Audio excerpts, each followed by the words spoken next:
យើងរឿងបល័យដែលលោកឲ្យប្រហោះទាំង6បាត់នោះនឹងសត្វជាបល័យខាងរស់ស៊ីទេបល័យកូនណាគេរកស៊ីខាងចំនួនខាងអីចឹងទៅអ្នកដែលដើរដោយភាពសុចរិតប្រកបមុខរបរសុចរិតក្នុងការរកស៊ីចិញ្ចឹមជីវិតនោះបល័យទាំងអស់នោះត្រូវហើយពីព្រោះបល័យទាំងអស់នោះគឺសត្វជាបល័យព្រះមិនមែនបល័យព្រាយបិសាចអញ្ជើញនាងអើយនាងមកឆាប់រាមកស្ដាប់សំឡេងអញដូចសារកាអញស្រែកឡើងកាលណាភៀងទាំងប្រុសទាំងស្រីអីអានោះសិតទៅបល័យព្រាយហើយអានោះស្នេហ៍ព្រាយហើយប៉ុន្តែបល័យលោកតានេះមិនមែនទេណាសិតតែស្នេហ៍ព្រះទាំងអស់សិតតែនាមព្រះនៅក្នុងនោះទាំងអស់ណា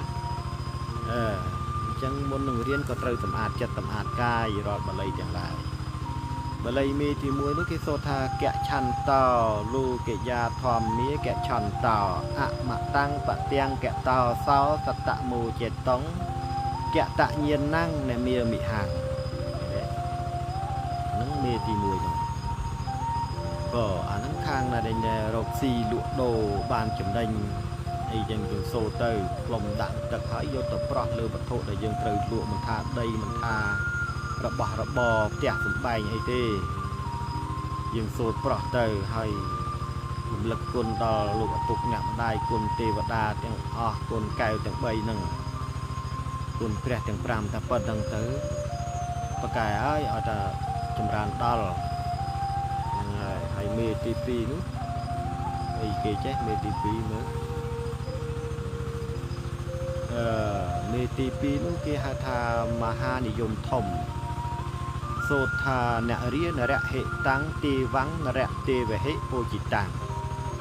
នរានាំងកាមៈបង្កេហេនរាជិតាំងនមាមិហੰសូត្រចាអាហ្នឹងមេហ្នឹងគឺប្រកែណាស់ហើយមេទី3នោះសូត្រថាអិតិបិសោពកវាសត្ថាទេវៈមនុស្សសានាំងមេនេះគេតម្រូវឲ្យសូត្រ108ចប់ស្រូបដង្ហើមចូលមុនពេលសូត្រក៏ចេញដំណើរទៅណាមកណាទេវតាទាំងឡាយមនុស្សលោកទាំងឡាយចោមរោមផ្ដល់ប្រយោជន៍ផ្ដល់សិរីសួស្តីក៏រីឯមេទាំងមេមួយទៀតនោះសូត្រថាអិតិបិសោភគវាពុទ្ធូភគវាអានឹងបើសិនជាកូនមានប្រាថ្នាចង់ធ្វើដំណើរទៅណាមកណាក្នុងការស្វែងរកលៀបយើងចម្រើន21ចប់ហ្នឹងហើយសូត្រផ្លុំបញ្ចុះនឹងទឹកអប់ក្តីនឹងទឹកផឹកក្តីហើយយើងចេញដំណើរទៅទិសត្រង់ទៅរមែងនឹងបាននៅលៀបសក្ការៈនោះហើយមួយទៀតបល័យមួយទៀតនោះសូត្រថាអិតិបិសោភគវាពុរិសទ្ធម្មសារថេអានោះគឺជាបល័យមួយគេហៅថាបល័យស្នេហ៍មន្ត្រីនិមើអ្នកតូចអ្នកធំទាំងពួងពេលខ្លះមីរបស់យើងមើលកំហុសcủaយើងយល់ច្រឡំថាយើងមានកំហុសខុសឆ្គងមិនស្មោះត្រង់ឬក៏ត្រូវបានមនុស្សអាក្រក់ណាទៅចាក់រុកដល់មេយើងថាយើងជាមនុស្សអាក្រក់មិនស្មោះត្រង់អីចឹងទៅគាត់ក៏ខឹងយើងហៅយើងទៅជួបអីប្រុងធ្វើទរណកម្មប្រុងដកបុណ្យស័ក្តិដកតំណែងអីកូនទាំងអស់គ្នាសូត្រមេនោះទៅបើសិនជាយើងជាមនុស្សបរិសុទ្ធ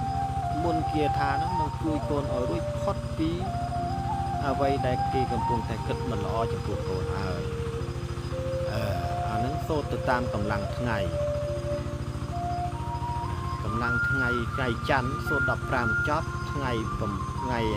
គៀនោះសូត្រ8ចប់ថ្ងៃពុធសូត្រ17ថ្ងៃពហុសូត្រ19ថ្ងៃសុក្រ21ថ្ងៃសៅរ៍10ថ្ងៃអាទិត្យ6ចប់គេសូត្រហ្នឹងទៅក៏ហើយមួយទៀតនោះខាងក្រោមគេនោះសូត្រថាពិយោទេវៈមនុស្សសាណាពិយោព្រហ្មាអ្នកមុត្តមោពិយោនិកៈសុបណ្ណានੰពិនិន្ទ្រិយ៉ាងអ្នកមាមិហੰហ្នឹងណាសត្វបល័យព្រះទាំងអស់ឃើញទេហ្នឹងហើយបល័យនេះ